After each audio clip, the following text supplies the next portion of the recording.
আমাদের সবারই মরতে হবে, কারণ বয়সে আপনার মৃত্যুর কোনো এটার সাথে মিল নাই।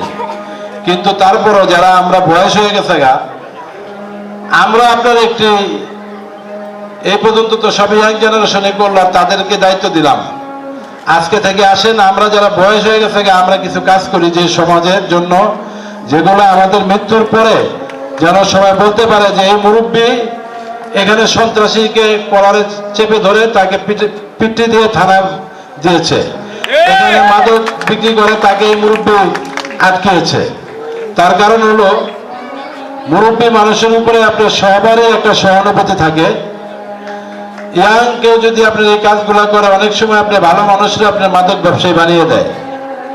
তো সেজন্য আপনারা যারা মুরব্বী আছেন, আপনাদেরকে বলবো, আপনারা আপনাদের যে অত্র এলাকার এই ৮ পঞ্চায়েতের আপনাদের কেউ ছেলে, কেউ ভাতিজা, কেউ ভাইগনা, এভাবে যারা আছে তাদেরকে ঐক্যবদ্ধ করুন এবং তাদেরকে আপনারা উৎসাহিত করুন এই মাদক এবং সন্ত্রাসের বিরুদ্ধে অবস্থান রাখার জন্য। তাদেরকে আপনারা বলবেন যে আমরা তোমাদের সাথে আছি, যেখানে এই ধরনের কার্যকলাপ হবে আমাদেরকে সাথে নিয়ে যাবা, আমরা আগে ধরব। এটা কি করবেন আজ থেকে? আরেকটি জিনিস, আমরা অনেক সময় আমরা চিনি না, জানি না, আমরা আপনার দেখা গেছে যে স্টেজ থেকে নামার পরে আপনার এইভাবে আপনার একটা করে আপনার মার্ক করে দেয়, দিয়ে বলে যে আপনি মাদক বিরোধী প্রতিবাদ সভায় বড় বড় বক্তব্য দিলেন, আপনার পাশেই তো মাদক বিক্রেতা উপস্থিত ছিল। তো অ্যাকচুয়ালি আমরা আপনার জানি না, এটা শনাক্ত করতে হবে। আপনাদের এলাকা, আপনাদের গ্রাম, আপনারা শনাক্ত করে আমাদেরকে আঙ্গুল দিয়ে দেখিয়ে দিতে হবে যে মাদক ব্যবসা করে সেই স্টেজে কেন। আমরা যদি সাথে সাথে সেটার প্রতিবাদ না করি, বিচার না করি, তারপরে আমাদেরকে দুষবেন। তো দয়া করে আমি যেটা বলতে চাই, আপনারা অবশ্যই, আমরা গোপন রাখবো। আমার ফোন নাম্বারটা অবশ্যই আমি জানি আপনাদের মোটামুটি এখানে ম্যাক্সিমাম লোকের কাছে আছে, কারণ এই এলাকাটা হলো আমাদের এলাকা, আমার ওয়ার্ড, আমি এই ওয়ার্ডের বাসিন্দা। এখানের বিগত দিনের চিত্র আমাদের ওসি সাহেব হয়তো জানেন না, এখানে যারা নেতৃবৃন্দ আছেন তারা অনেকে জানেন। এখানে একটি সময় ছিল যে আপনার সকাল হলেই আমরা শুনতে পেতাম অমুক জায়গায় লাশ পড়ে আছে, অমুক জায়গায় গলা কাটা, অমুক জায়গায় হাত নেই, অমুক জায়গায় পাও নেই, এই অবস্থায় ছিল। এখানে ওপেন আপনার ঘর করে, আপনার দোতলা এরকম ঘর করে মাদক বিক্রি হতো, ওখানে ভাত খেত এবং খাওয়ার পর আপনার মাদক কিনে আবার মাদক খাওয়া দাওয়া করতো, এমন চিত্র এই এলাকায় ছিল। আমার জানা মতো অনেকে ভাত পাক করে আপনার ভাতের পাতিল রেখে বাইরে পাক করে রেখে ঘরে গেছে, না এসে থেকে ভাতের পাতিলই নাই, পাতিল সহ নিয়ে গেছে, এরকম হয়েছে না রসুলপুরে বিগত সময়।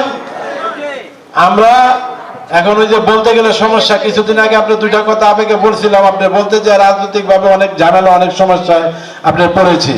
যাই হোক, তৎকালীন একটি চেয়ারম্যান ছিল, এখনো আছে, তাদের নেতৃত্বে আমরাও তখন ছোট ছোট ছিলাম, আমরাও তার সাথে একসাথে থেকে এগুলো আপনার উৎখাত করেছি আপনাদের সবার সহযোগিতায়। তো এখন কেন পারবো না? তখন পেরেছিলাম, এখন তো সব আধুনিক আপনার, তখন আমাদের কাছে মোবাইল ছিল না, আপনাদের একটা নিউজ পৌঁছাতে হলে একটা লোক যায় আমাদেরকে বলতে হয়েছে। আর এখন তো মোবাইল আছে, আমাদেরকে মোবাইলে জানাবেন, আমরা আপনাদের পরিচয় গোপন রাখবো ইনশাল্লাহ। আজকে এই রোজার মাসে আপনাদের কথা দিয়ে গেলাম, আমরা এবং আমাদের যে সর্বোচ্চ ফতুল্লাহ থানা ভারপ্রাপ্ত কর্মকর্তা এখানে উপস্থিত আছেন শরীফুল ভাই, উনি অত্যন্ত ভালো একটি লোক। বিগত দিনে আপনার আমার জীবনে, আমি তো রাজনীতি করি আপনারা জানেন ছোট থেকে, অনেক প্রশাসনের লোক দেখেছি, আমি ওনার মতো কম লোক পেয়েছি। আমি রাত্রে 1টা 2টা বাজে আমি ওনাকে ডিস্টার্ব করি, ফোন করি, বিভিন্ন ইনফরমেশন ওনাকে দেই, উনি সাথে সাথে ফোন ধরেন এবং চেষ্টা করেন সেইভাবে কাজটা সম্পন্ন করার জন্য। তাই আপনাদের কাজ করার জন্য সর্বদাই আমাদের প্রশাসন এবং আমরা, আমাদের নেতৃবৃন্দ এখানে যারা আছেন, আমরা আপনাদের পাশে থাকতে চাই, আপনাদের পাশে থেকে আপনাদের এই সমস্যাগুলো সমাধান করতে চাই। কিন্তু আপনাদের আমাদেরকে সহযোগিতা করতে হবে, না হলে আমাদের একা পক্ষে কোনোভাবে এটা সম্ভব না। আজকে এখানেই দেখা গেছে যারা আমরা আছি এর ভিতরে আপনার দেখা গেছে যে আপনার 2-1 জন মাদক সেবী থাকতে পারে, মাদক বিক্রেতা থাকতে পারে, তা আমরা কি চিনি না? আপনাদেরকে আমাদের শনাক্ত করে দেওয়ার পরে দেখবেন যদি আমরা তার বিরুদ্ধে অবস্থান না নেই তাহলে আপনারা আমাদের বিরুদ্ধে অবস্থান নেবেন। তো যাই হোক, আরেকটি কথা না বললেই নয়, এখানে যে একটি মসজিদের কথা উঠে এসেছে, মসজিদ জিনিসটা আপনার খুব ভিন্ন একটি জিনিস। এটা আল্লাহর ঘর। এটা যে কোনো জায়গায় দেখবেন এই দুইটা বাঁশ গানলেই একটা সময় একটা বছর পরে যাওয়ার পরে দেখবেন যে সেখানে বিল্ডিং হয়ে গেছে। কারণ এটা আমরা মুসলমান, আমরা প্রতিটা মানুষই এটার প্রতি দুর্বল। এজন্য মসজিদ দেখবেন যে বাড়ি এত সুন্দর হয় না, মসজিদ এত সুন্দর হয়, কারণ এটা আমরা দুর্বল দেখে এটা সম্ভব হয়। তো যাই হোক, মসজিদ করতে হলে এটা আপনার সমাজের সবাইকে নিয়ে আলোচনার মাধ্যমে করতে হয়। মসজিদ ওয়াকফা করতে হয় সর্বপ্রথম, তারপরে সেই মসজিদে নামাজ পড়াতে হয় কিংবা সেটা পরিচালিত হয়। আজকে যেটা আমরা শুনতে পেরেছি, জানলাম যে এখানে মাদ্রাসা নাম দিয়ে একটি মাদ্রাসা তৈরি করে সেখানে এখন মসজিদ এবং নামাজ, এটা অত্যন্ত দুঃখজনক ব্যাপার। এটা আমাদের ভারপ্রাপ্ত কর্মকর্তা সাহেব আছেন ফতুল্লা থানার, শরীফুল ভাই, অবশ্যই এটা আপনারা দেখবেন এবং এটার জন্য একটি সমাধানে পৌঁছবেন।